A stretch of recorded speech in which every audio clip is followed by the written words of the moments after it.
This is the Page Publishing Book Club. I love that bass. Why don't we just listen to this all night? It's a great song. We never get to hear the whole thing. I think tonight we should just... How you doing, Rob? Rob's got a big smile on his face. I know you can't hear him. I know you can't see him, but you just have to believe me. Nobody's happier than Rob is when we're together. I'm your host, Alice Stockton Rossini, and we are here to help you. Yes, we are first-time author, person who really wants to write and be published. Is that you? Well, what's stopping you? What is holding you back from moving forward? You must ask yourself. That's where we're going to begin tonight with a couple of authors who know a thing or two about how we sabotage ourselves, how we can be our own worst enemies in achieving our goals. Are you one of those? Yeah. Rob is. My way or the highway kind of a person? Well, listen up. Sometimes we have to expand our mind and allow ourselves to consider more than one way to get where we need to go. And this is what Xavier von der Lanat writes about in his book entitled Our X Factor, The Power to Achieve Everyday Success and Happiness. Yeah. A topic he has studied for many years. So what is our biggest problem in holding ourselves back from success? Yes, it always occurred to me that people tend to look at life as something extremely complicated, when in fact it is very simple. Life is relatively straightforward, but we humans tend to complicate things because we attach ourselves to things, we let go of, or we don't let go of certain beliefs that in fact hinder us and would allow us to adopt easier solutions. Give me an example. There's a part of us that our ego wants us to always be right. Our ego wants us to succeed. But in fact, there are many ways of succeeding. When we come to have a certain belief about the way that we proceed is the best possible way, we forget that it's not necessarily the only way. So there's a difference to be made between I'll have it my way or I'll try to succeed one way or another. People have to ask themselves what is really important, that I succeed in my goal and be flexible enough to change a little bit, take another perspective, or that I do it my way. And often when people choose to do it their way, well, then they may have difficulties because not everyone sees something the way that they do. Yeah, that's a big one. I know that's a big one. Especially the more determined you are, the worse it is sometimes that you can't see another way to get there. We tend to get blocked and locked into this perspective that keeps us from achieving. Then we experience frustration. Sometimes we experience even anger. And we don't realize that the thought patterns that go through our heads when we have frustration, when we get angry, that it really prevents us from thinking further and try to consider other alternatives. So this is a step-by-step process that you outline for us? There is 3 parts to the book. The first part helps people take knowledge, elements that often hinder us and block us. The second part is really aimed at trying to help people identify and define what truly they're all about, and then to formulate their purpose. From there on, I help to build their potential, being able to access various areas of their lives, take a second look at how they manage all the aspects of their lives, and try to make the most of what they have. Sometimes we want to accomplish something big, we don't have all the resources, but when we proceed with great purpose and our goals have merit, then we find the opportunity to engage others in helping us accomplish things. And then the third part of the book is also very inspirational. It really kind of helps us look at what is it that I'm really after. How do I define success and happiness for myself? And it finishes in the last chapter of the book with a chapter I called The Day in a Life Challenge. The Day in a Life Challenge is really a process by which every day we take a few minutes to think about what transpired during the day, the course of the day, and we ask ourselves how we did with reference to 5 objectives. How did I manage my emotions? The second one, what did I do to advance myself with my personal goals? The third one is, what did I do to grow my potential? The fourth one is, how well did I manage my interactions and relationships that day? And the last one, how much compassion and gratitude did I put in my decisions and interactions? And when we do that, eventually over time, this helps us develop the practice of mindfulness. And mindfulness is not other than being able to experience everything that occurs in a moment and understand all the different alternatives we have, while also being able to assess what are going to be the consequences of my words, my thoughts, and my actions on the other and on my goals. Consequences of our words and actions. Woohoo! That's a big one for me, but big one. Huge, huge, as the Donald would say. I'm one of those people I just kind of do and I say no filter. All right, so keeping with this theme of getting bad habits out of the way to move forward, we have Rodney Robertson. He wrote Fall Down, Fail Forward. And I think the title says a lot right there. Well, the beautiful thing is that it's a concept that I've had a long time, and being a professional martial artist and a public speaker is something that I know that at one point in everybody's life, no matter the age or gender, everybody has fallen and everybody has failed. However, it doesn't have to be final or fatal.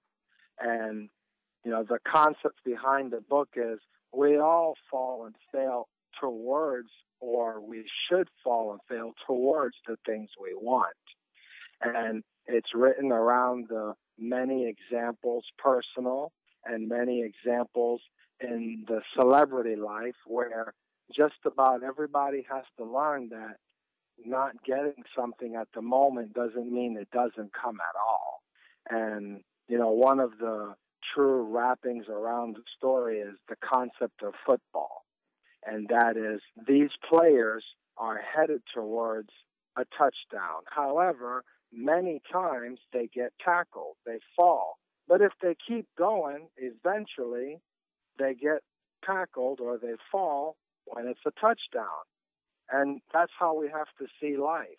Just keep going, make sure that you're forward progress, even if it's not what you wanted, but fail forward. Learn something in the process, even though you're not where you want to be. One of the examples, you have two gentlemen that go for a job. One of them here, this job is not for you, and then they walk away. It's the end. The other person hears, this job is not for you, but sits down and analyzes. Maybe I wasn't on time. Maybe I didn't dress properly. Maybe I didn't communicate my strengths properly. Okay, I didn't get the job. However, I know what to do next time. One of the gentlemen failed 100%, and the other gentleman fails, but fails forward. So the next time, definitely be in a different position. And sometimes we don't give ourselves the opportunity to know that something doesn't have to be right away. As long as we're headed that direction, and what you want, you have to expect bumps and bruises if it's something you want. Now, there's a lot of self-help books out there, a lot of competition in this area. What sets you apart? I try to let you know that failure is actually positive. Most people tell you that it's negative. I don't believe that failure is a negative thing. And that's one of the main concepts in my book is that failing is a process of success. And anything you want in life, you have to fail. All right, fail forward. I'm failing forward, Rob. How do I look? Failing forward. This is what it looks like. All right. How about turning a negative into a positive? Patrick Osborne does just that in his book entitled An Eye for an Eye. And you didn't call your book that for nothing, did you, Patrick? It's about a construction inspector. He was a welding inspector, and you have to have 20/20 vision to do welding inspection, and he lost the use of one of his eyes through an accident. He was high up on the list, and the government found out that he had lost his eye, and they were in the market a smart inspector that needed an eye, so they talked him into a bionic eye. Yeah, a bionic eye, that's all you got to do is look, and it will listen and send messages back to a database. They talked him into getting a bionic eye. Yep. So he's an inspector on some bridges in New York, and some bridges in Colombia, and there are some indiscrepancies going on. And with his camera, the discrepancies deceased, but with his bionic eye, nobody knew he was taking their picture, so they were sabotaging the construction job. They, being the cartel from Colombia and Bogota, drug dealers and terrorists, were sabotaging the construction projects, and he caught them with his bionic eye. Okay. And he also falls in love with the lady with the government that recruited him, which turned out to be the North Carolina representative from his district, and he didn't know that. He fell in love with her, and they had an affair. Did this come to you at night? Did you dream this one or what? Well, I'm a construction inspector, and I lost one of my eyes. And so I kind of thought about what I would love to do. And I just kind of rambled around a professional construction inspection and drew in some outside interests, like the people that were sabotaging our construction projects had bought a lot of surplus clothing from our government, namely some outdated boots. They redesigned our paratrooper and our soldier boots, and they sold all the excess to a cartel or a dealership down in South America. And all of these people were wearing those clothes. That's the way he identified them. Is this part true? No, it's not, but it could be. And the way this inspector identified a lot of the terrorists was by the boots that they were wearing. It's just a gimmick. So you used some personal experience and the idea that if I had a bionic eye, what you could do. And you came up with this story. Yep. It's kind of funny, but it could happen. I mean, it could really happen. And I see ads all the time on Facebook, Craigslist, and sometimes they have some coded messages in there. And I know that these people are communicating on our media. I know it for a fact. I have read an account where they have used our media for coded messages just by looking at it, if it's a coded message or not, because they advertise stuff like $20,000 tractor for $2,000. Okay, and I know that right away is a gimmick to get to their people. But their people know that. All right, Patrick, I believe you. By the way, Patrick actually did continue doing some construction inspections that only needed one eye. He did, before he finally decided to retire and write this book.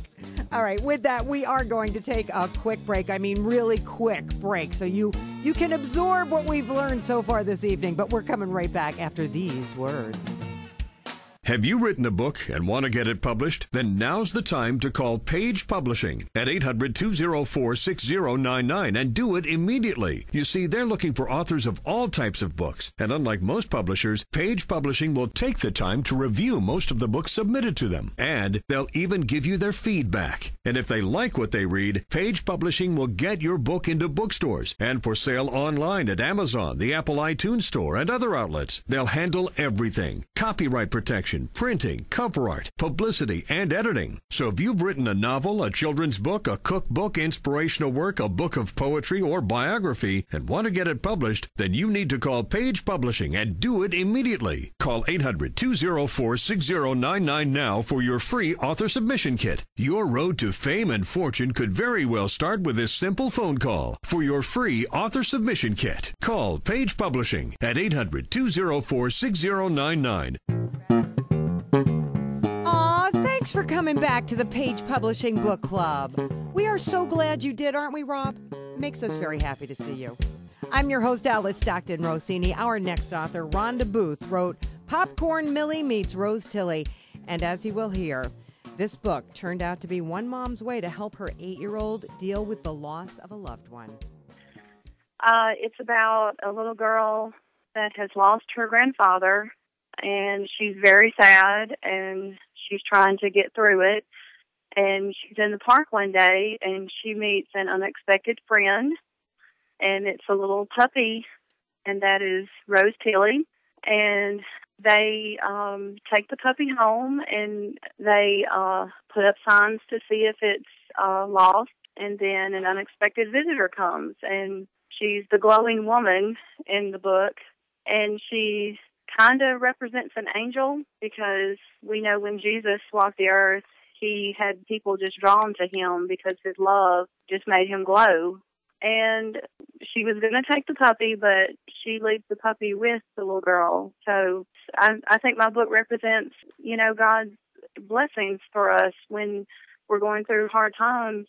He is there, and he wants us to know he's there.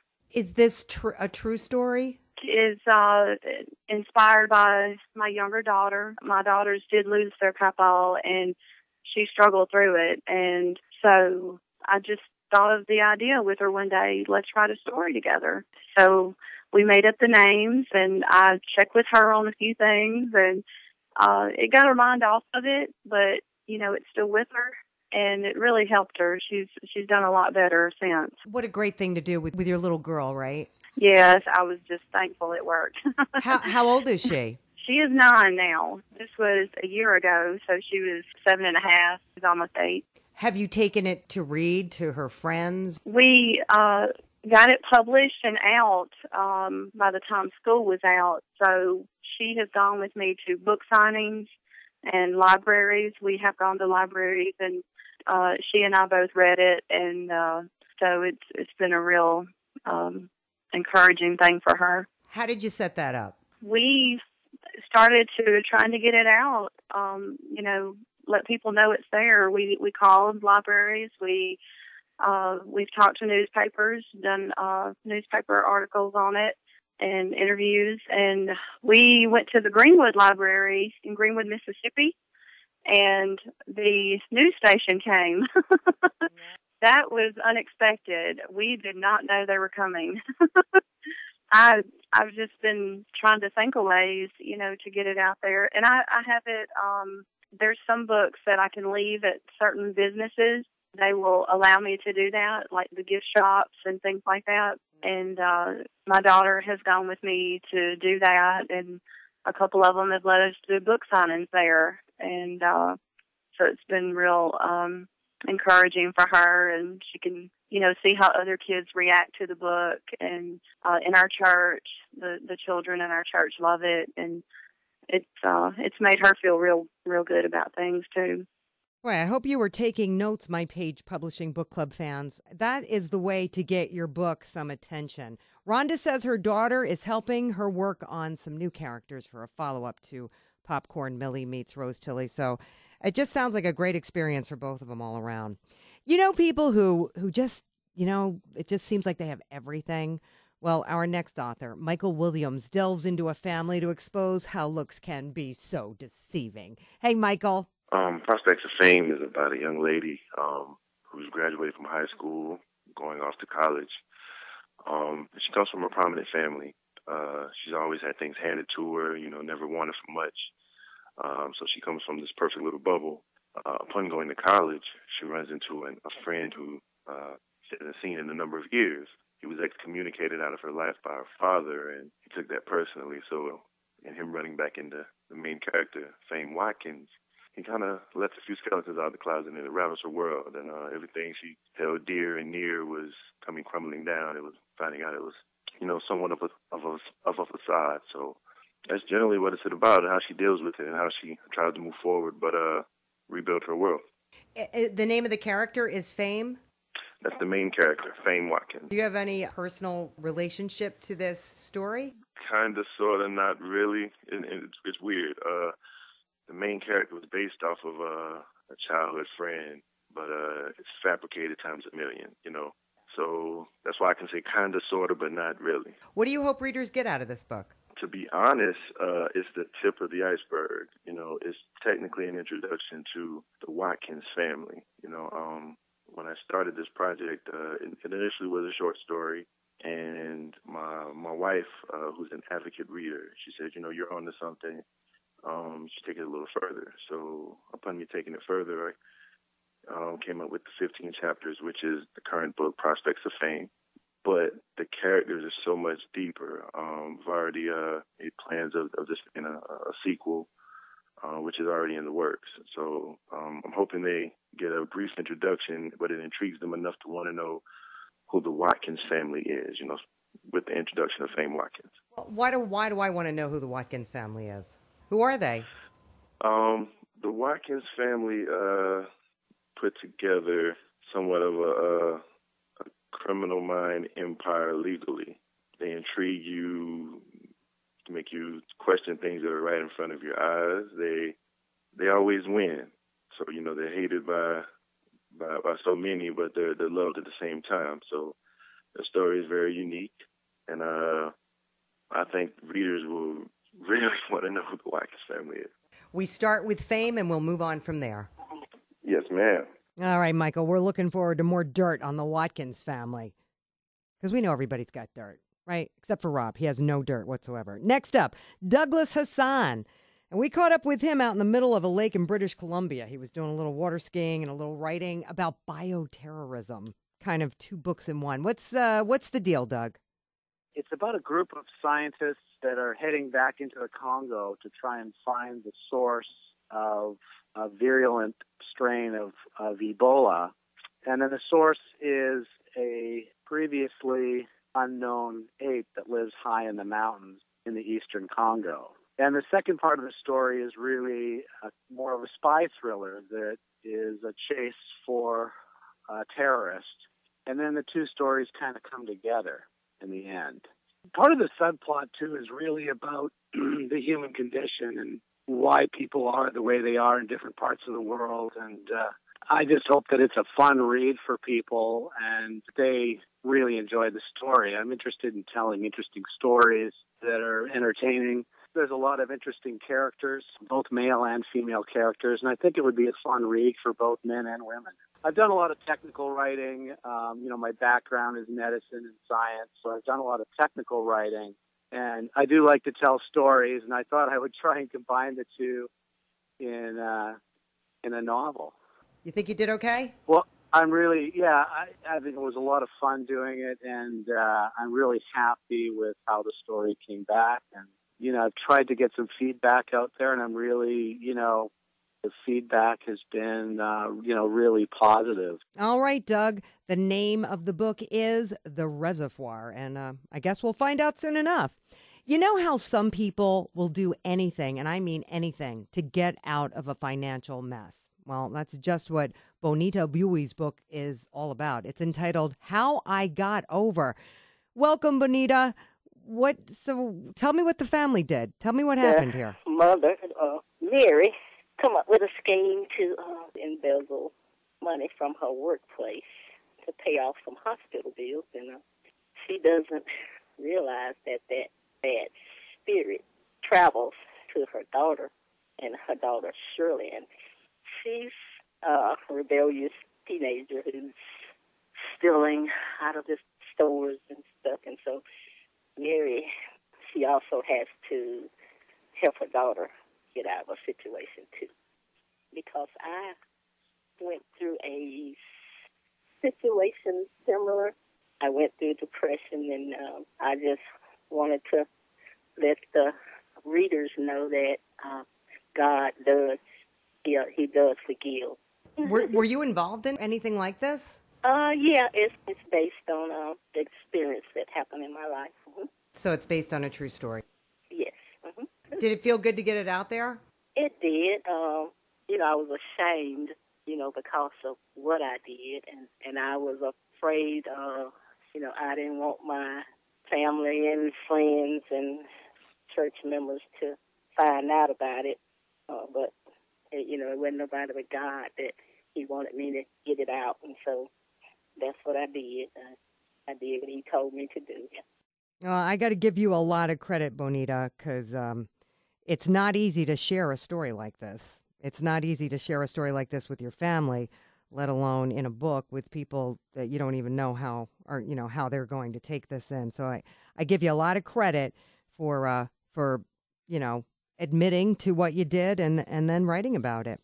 And I swear I did not plan this, but the name of our last book this evening is called Redemption. What are the chances of that? It's written by Dawn Williams, and it's actually a romantic suspense novel, right, Dawn? Give me the story. It features Storm. He's a retired Navy SEAL.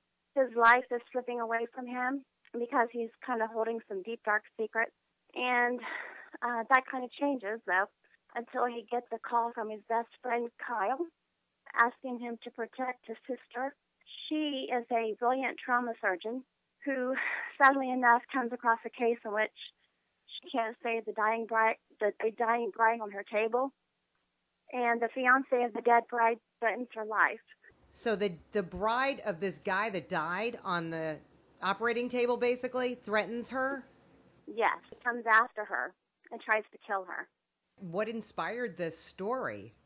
I actually work at a local hospital. I work on the administrative side, not the physician side, and ironically, I actually walk past the emergency room every day on my way to my office in radiology.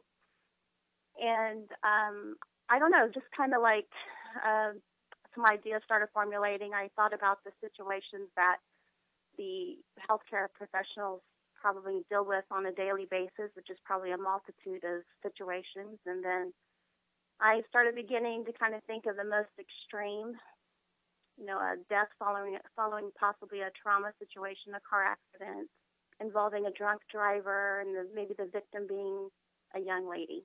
I would imagine working close to an ER, you've probably got a million stories. There's always talk of car accidents and just a whole lot of scenarios. The experience of actually writing this down, how was that? Well, there was a lot of research involved, obviously. I did a lot of research, actually, when this idea kind of concepted in my mind. And there was actually some statistics in 2014 that the Bureau of Labor Statistics analysis, there was like 80% of nurses reported being attacked on the job, and a lot of it's not even reported. By patients? Yes. And that's not only just nurses, it's just the whole realm of like physicians and so forth. So it's definitely out there, and they really say it's a rising trend. Did you tell the people in the ER you wrote this? No, I did not. I actually sent my book off to a place called Reader's Favorite to get it reviewed. I wanted to get it professionally reviewed. And I actually got it back this past weekend, and I got a 5-star review on it. I do have a website, and I'm really giving the book out to have people read, word of mouth, and so forth. All right, Dawn. So what have we learned tonight, Rob? Well, we started out with how to get out of your own way so you can be successful, and accepting your failures as part of your success. How to get through grief by writing a book with your daughter. How to feel better about something you did by writing about it. And how to build on personal experience to create an interesting piece of fiction. What else do we need? We need you to come back next week to find out when we bring you another edition of the Page Publishing Book Club right here on 7.